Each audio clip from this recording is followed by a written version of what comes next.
Simulan na po natin ang open forum. Siyempre po, lahat ng tanong siguro ay tungkol dito sa nangyayari ngayon sa Celebrity Sports Plaza. Yusek Roque?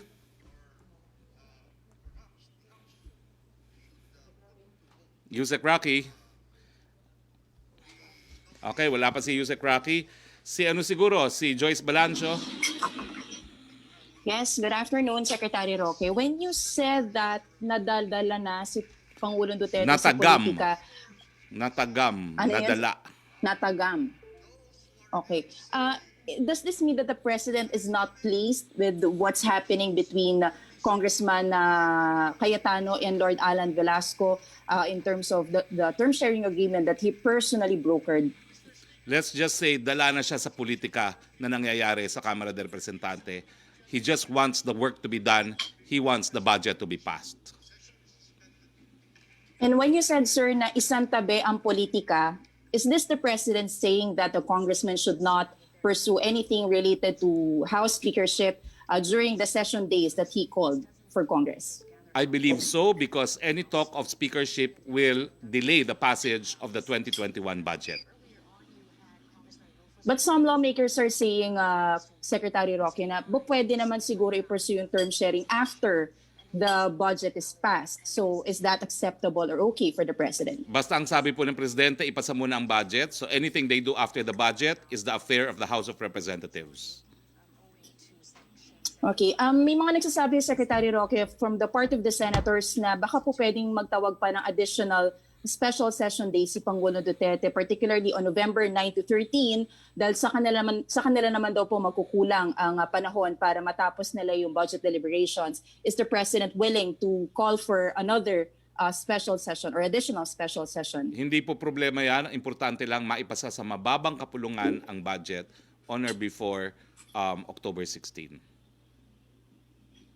Okay. Secretary, nakarating na po ba sa palasyo yung case ni Baby River Nasino, yung 3-month-old baby na namatay po due to acute respiratory distress syndrome, and the baby was away from the mother dahil hindi po siya pinayagan ng Manila RTC branch na alagaan yung anak niya after po niya manganak. Some groups are saying this is injustice and inhumane on the part of course, the baby and the mother who is a political detainee. O anong reaction natin sa ganitong incident, Secretary? Talagang nakakalungkot po yung insidente yan, no?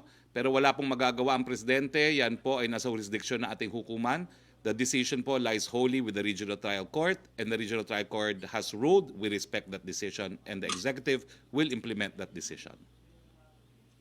Last na lang po from me, Secretary, may specific instruction po ba ang Malacañang with regard to the giving of 13th month pay? Kasi isa po ito sa mga naging issue this past 3 days. DOLE said they are studying a proposal for distressed businesses affected by the pandemic to defer or be exempted from giving 13th month pay. The law has not been amended. That is the law. That is a mandatory provision of the Labor Code. Pwede ba, sir, ma-defer or ma-exempt? Pabayaan po natin pag-aralan ng DOLE, pero sa akin tingin hanggang magkaroon ng bagong batas, baka hindi po yan po pwedeng ma-defer. Thank you, Secretary Roque. Maraming salamat, Joyce. Yusek Roque. Yes, good afternoon, Secretary Roque. Question from Chris Jose of Remate Online. Reaction po sa sinabi ni Albay, First District Representative Edsel Lagman na kailangan daw pong i-extend ni Pangulong Duterte ang period ng special session na pinatawag sa Kongreso para raw matiyak na maipapasa sa tamang oras ang 4.5 trillion pesos 2021 national budget. Ang katwiran po ni Congressman Lagman ay hindi raw sapat ang 4 na araw para maipasa sa second at final reading ang 2021 General Appropriations Bill. Suggestion po is noted, pero ang pakiusap ni Presidente sa mga mababatas ngayon na nagtitipon-tipon naman po, isang tabi ang politika, ipasa po ang budget. I hope that is clear enough for everyone to understand po. Thank you, Secretary. Thank you, Yusek. Trish Terada, please, of CNN Philippines. Hi, good afternoon, Secretary. Sir, unahin ko na po yung tanong doon tungkol sa nangyayari sa Celebrity Sports Complex. Sir, I'd just like to get your reaction kung ano po yung participation ng RTVM doon sa nangyayaring session po dyan sa Celebrity Sports Complex. I understand Malacañang wants to keep its hands off, pero bakit daw po may RTVM doon sa session sa Celebrity Sports Hindi ko po Complex. alam kung merong RTVM. Ang nagrereklamo nga po kanina, kaya mainit ang ulo ko, sabi ko ano ba naman itong communication office ng OPS. Wala akong coverage kung ano nangyayari sa labas. No? I'm watching it only from Facebook Live. Hindi ko po alam kung may RTVM coverage dyan. All right, sir. Sir, doon naman po sa warning, hingi na po kami ng reaction sa warning ng National Privacy Commission on the wrong use of info or possible wrong use of info na nakukuha from contact tracing apps ng ibang establishments. I think NPC flagged a warning dahil may mga ibang establishments po na hindi ata tama yung pag-handle ng data. Well, I think these individuals better heed po the advice of the National Privacy Commission. Ang privacy law po is a specialized law at ang nakakaintindi po niyan ay Privacy Commission. So let's heed the advice of those who have specialized knowledge on the law. Sir, lastly, mamaya po may full cabinet meeting si Pangulo. And tama ang naalala ko po, nabanggit niyo pag-uusapan yung pagbubukas pa ng ekonomiya. Sir, just this weekend, may nakuhaan pong photo, I think showing how bad the situation was at a bus loading area. The post questions kung ano po yung naging paghahanda ng government for transportation, especially in the months that we were on lockdown. Sabay ko na rin, sir, ano po ba yung naging apprehensions na nababanggit po sa IATF sa pagpayag na pabalikin yung mga jeepneys that are previously allowed to ply on the roads, specifically before the pandemic, and now bakit po hindi po sila napapayagan bumalik sa mga kalsada? Ang issue po sa jeepney has always been roadworthiness. Lahat po ng jeepney na mayroong certificate of roadworthiness ay napababalik naman. No? So kung hindi po sila nakabalik, ibig sabihin hindi na siya roadworthy. Pero ang problema po talaga ngayon ay paano pataasin pa yung sektor na transportasyon na po pwedeng buksan kasi 50% ng ekonomiya ay bukas pero 30% lang po ang transportasyon. So lahat po yan ay i-discuss mamayang hapon.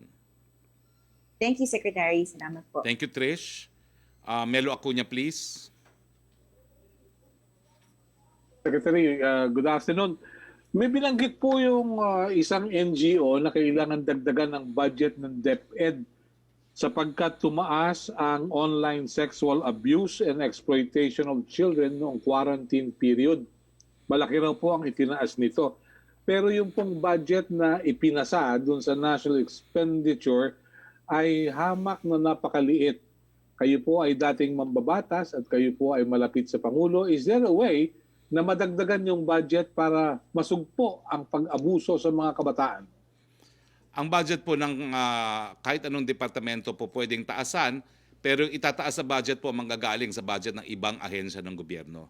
Kasi ang rule po ay po pwedeng tapyasin ng Kongreso ang proposed budget, hindi po nila po pwedeng taasan yan beyond kung ano yung hiningi ng Malacañang. So 4.5 trillion po tayo. Kung tataasan ang budget ng DepEd, meron pong ahensya na mababawasan. Sa akin po, tingin ko po ay na-anticipate po na ng DepEd yan. Ang online sexual harassment po ay nasa jurisdiction din ng ating kapulisan at ng ating NBI. So kung meron dapat budget na kaunting dapat itaas, siguro yung mga nagmamonitor po ng internet. Opo. Secretary, nakausap ko po yung ilang mga negosyante, yung mga nasa micro, small and medium enterprises. Meron na po bang concrete steps ang gobyerno para wag nang dagdagan pa yung rental dun sa mga gusaling kinalalagyan ng mga kalakal na ito? May mga franchise holders po nagsarado dahilan sa walang discount at nadagdagan pa yung paniningil ng mga landlords. Wala pong probisyon sa Bayanihan 2 no, na magbibigay ng rental freeze. Bukod po doon sa mga rental ng low-income families. Yan po talaga may umiiral na batas. No? Pero sa mga commercial establishments po, wala po. That is driven by the forces of demand and supply. Kung hindi po mag-a-adjust ang presyo ng mga nagmamay-ari ng mga establishmento, tuluyan po magsasara yung mga umuupa. At maraming beses ko pong narinig yan na dahil nga po dito, nagkakaroon naman po ng bagong kasunduan na marami na pong mga nagpapaupa ang nagbababa ng presyo para hindi lang umalis at magsara yung mga umuupa sa kanila. Opo, huling punto po, meron pong mga lumalabas na larawan sa mainstream at social media na kasama ng mga magkakalaban sa House of Representatives ang mga taong malalapit sa Pangulo. Ano raw po bang ibig sabihin nito? Sabi nga ni David Gates, if a picture paints 1,000 words. Ano po kaya? Ayaw ng Pangulo makialam pero ginagamit yung mga larawan na kasama ang mga mahal sa buhay ng Pangulo. Yan nga po ang problema ngayon. Masyado na ang politika sa Kamara. So kung nakikinig mo mga kongresista, ang siguradong-sigurado po na sinabi ng Presidente, in Visayan, natagam na ako dyan sa politika. Dalandala na ako dyan sa politika. Bahala na kayo kung anong gusto niyong gawin, pero meanwhile, ang pakiusap niya, ipasa ang 21 budget. Wala na po siyang pakialam kung anong gagawin ng mga mambabatas matapos maipasa ang 2021 budget. To each his own po yan. Wala pong pinapanigan. May the best man win for the speakership. May eleksyon po ba mamaya After ng the budget speaker? po after the budget in the House. Please. Okay. Thank you very much. Thank you. Nice day. Thank you po. Melo, Yusek Roque, please. Yes, Secretary Roque, question from Joey Gilas ng PTV. Ang operating capacity po sa mga restaurant ay kasalukuyang nasa higit 50% hanggang 100%. Pero sa mga meetings and convention venues po ay hanggang 12% pa rin. Ang nangyayari po tuloy ay sa restaurants na lang muna ginagawa ang mga meetings kahit na may mas malalaking venues naman po para sa business meetings. Wala po bang chance na itaas ang limit for meetings and conventions sa panahong ito? Sa ngayon po, nananatiling 50% po yan. Ang dahilan naman po kung bakit pinapataas natin yung capacity ng mga restaurants, napakadami pong hanap buhay ang nakasalalay sa ating mga restaurants, no? At saka yung mga food suppliers. Sa mass gathering po hanggang 50% pa lamang. Thank you, Secretary. Thank you, Yusek Roque. Joseph Morong, please. Go ahead, Joseph. Joseph, wala kang audio. No audio, Joseph. Okay, hello sir. Okay, yan. Again, please. Yan. Good afternoon again. Good afternoon. Sir, okay, yun munang statement po ni Presidente na nadala na siya, nadagam na siya.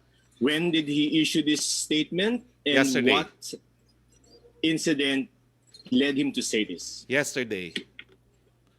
Kahapon. That's the same time that you went out on a Yes. Sunday on Yes. PTV4 to come out with the statement of the President na hindi na siya himasok. No? Yes, yes.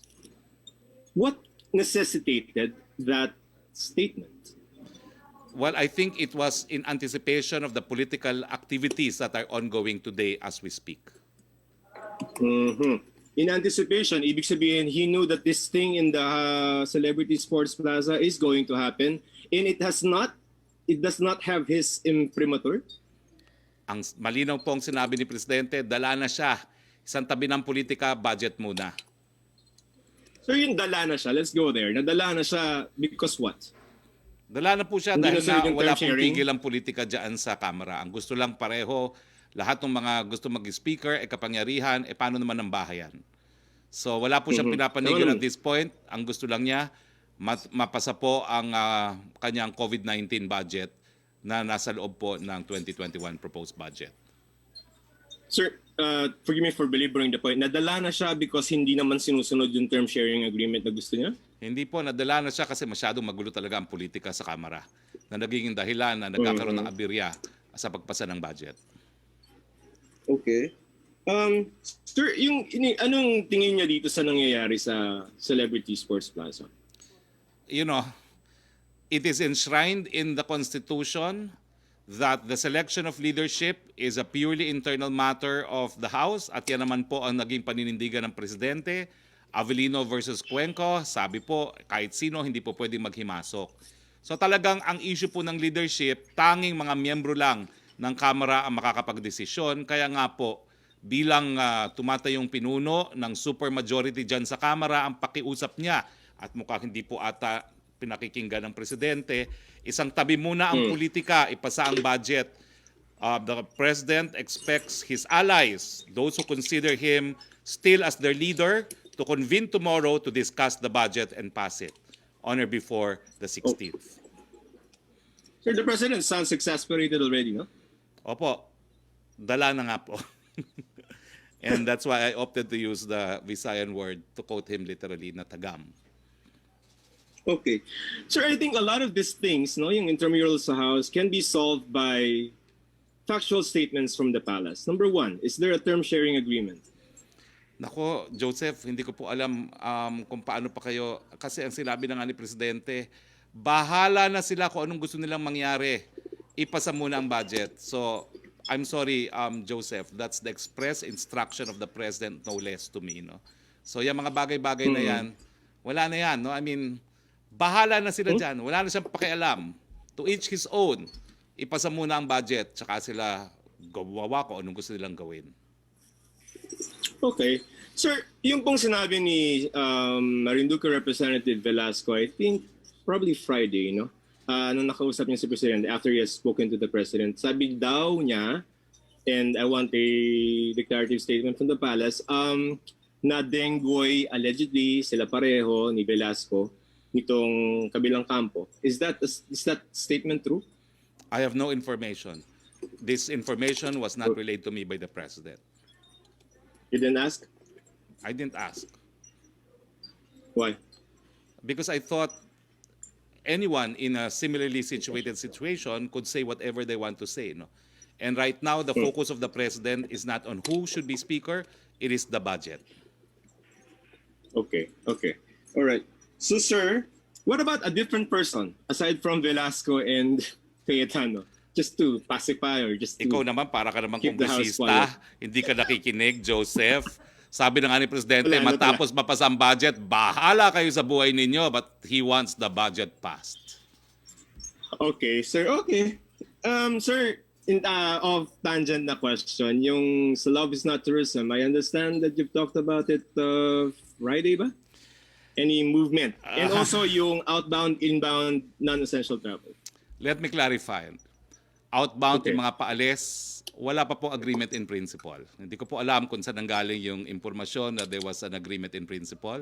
But before the press briefing today, I double-checked with Yusek Dulay, who is the acting chair of the Technical Working Group of IATF. He confirmed wala pa pong kahit anong agreement in principle even for outbound. For inbound, Okay. itong outbound po continues to be discussed in the TWG. Wala pong agreement in principle. And that is why I would like to stress any information about IATF must originate from my office. I'm sorry to say it, but it must originate from my office para po wala tayong kalituhan. Pangalawa, Sir, yung... for inbound, ang problema po kasi talaga natin, wala po tayong separate fiancé visa gaya ng ilang mga bansa, gaya ng Estados Unidos. Ang magagamit lang po ng mga fiancé, if they are in fact fiancé, are ordinary tourist visas, and we are still restricting the entry of tourists into the country. Yan naman po ay pinatutupad din ng halos lahat ng mga bansa sa buong daigdig. So, ang outbound po, it's still limited to essential travel. Ang inbound, sarado pa rin po tayo sa turismo. It will be for a specific urgent purpose, and it will have to be endorsed by a line agency of government that has some jurisdiction over the purpose of the alien in coming to the Philippines. I know it is bad news. Alam ko po, masamang balita ito sa mga nagmamahalan, pero mas mabuti na pong alam nyo kung anong katotohanan nang hindi muna kayo po umasa. It's not a personal decision that I made. It's a decision of the IATF, and I'm only the spokesperson of the IATF. Pasensya na po. Sir, last na lang, the President will have a public address as you said last time? Yes. After the cabinet meeting, no? Yes. In fact, there are 3 meetings, the cabinet meeting, the smaller meeting, and the recording of the talk to the people. Do you have a target time for the speech? Ikaw talaga. Target When time it's na sinabi ko finished, it will be broadcasted. Okay, sige sir. Thank you for po. your time, sir. Thank you. Yusek Roque, please. Yes, Secretary Roque, question from MJ Blanca Flor of Daily Tribune on House developments daw po. Is the palace hoping that the speakership row would end soon as majority of lawmakers push a leadership change before the House tackles the proposed budget for 2021? Ayaw na pong madawit ni Presidente sa politika. So kung meron po mga nagsasabi dyan na the President is endorsing one over the other, hindi po na totoo yan. Wala na po siyang pakialam. Bahala na ang mga members ng Kongreso pumili, pero matapos po nila maipasa ang budget, hopefully on October 16. Will the leadership change in the House affect the budget deliberations? Siyempre po, itong mga politikang nangyayari ngayon, paano madidiscuss ang budget bukas? Kung magiging issue, sino sa kanila ang namumuno? Yan po ang nais iwasan sana ng Presidente. So panawagan po doon sa sumusuporta kay Presidente, doon sa naniniwala pa kay Presidente, sana po pagbigyan po natin ng Presidente at ang tambayan sa panahon ng COVID-19. Hayaan niyo munang ipasa ang budget na magbibigay lunas sa COVID-19 bago kayo mamulitika. Yan naman po ay kung meron pang kumikilala sa liderato ng ating Pangulo. Kung hindi naman po, c'est la vie. Pero 91% po of the people stand solid behind the President. And I think congressmen as political creatures know what that means. Third question po ni MJ, on report of mishandling data on contact tracing, the National Privacy Commission said it is checking the business establishment's compliance to Data Privacy Act after receiving reports that some shops are mishandling customers' data for contact tracing. Ano po ang mensahe ng PALA sa business establishments to employ measures to protect customers' data such as names, addresses, and phone numbers? Well, pakinggan po natin ang sinasabi ng Privacy Commission dahil ang Privacy Commission na yan po ay binuo ng batas na nagsasabi kung paano dapat tratuhin ang mga datos na nanggagaling sa taong bayan. So pinapatupad lang po nila ang batas, sana po sundin ang mga opinyon at ang mga sinasabi ng Privacy Commission. Joseph, hello, naririnig kita. Lagot ka, narinig ka namin. Tawa na tawa si Yusek Roque. Okay, next question please. Secretary Roque, mukhang last question na tong kay Julie Aurelio ng Inquirer. Does President Duterte feel that he has no more clout in the House supermajority if he is out of the impression that hindi na siya pinapakinggan and that nadala na siya with House politics? Well, bahala na po ang Presidente na sumagot niyan, siguro po mamaya masasagot niya yan sa kanyang talumpati sa bayan. Pero hindi naman po nagkulang ang Presidente sa paulit-ulit. Sana isang tabi muna ang politika. At dyan po tayo magtatapos dahil yan na po ang last question natin. No? Sana po talaga isang tabi na ang politika. Marami pong umaasa sa vaccine. Marami pong umaasa sa mga additional hospital beds, isolation facilities, at posibleng gamot sa COVID-19 na nanganganib po dahil sa kagustuhan ng ilan sa mga mababang kapulungan na magkaroon po ng kapangyarihan. Bahala na po kayo matapos po mapasa ang budget, pero sa ngayon po, pakiisang tabi lang po ang ating mga pangarap, isang tabi muna po natin ang ating mga ambisyon at magserbisyon muna po tayo sa ating taong bayan. Meron pa pala isang pahabol. Ang ganda-ganda na ng closing ko. Anticlimactic naman yung closing na yan. Oo, sino ba yung pahabol na yan? Okay, go! Tanong po ni Mark Salumbalud of Inquirer Mindanao, did the NITF allow the offsite cockfight between cockfight betting in areas under MGCQ? Some operators are claiming that the task force allegedly allowed such operation provided the protocols are being followed. Ang sabong po, absolutely prohibited whether be it live or online. Yan po i-discuss pa sa TWG, but right now, walang kahit anong form of sabong live or online na inaalaw. Okay, nasabi ko na po yung maganda kong closing. So, ang sasabihin ko na lang po sa ngalan ng Presidente Pangulo Rodrigo Roa Duterte, panawagan po muli, tama na muna po ang politika, serbisyo muna sa bayan, ipasa ang budget para sa 2021. Magandang hapon po sa inyong lahat. Ito po ang inyong Spox Harry Roque. Nagsasabing, stay safe, Philippines.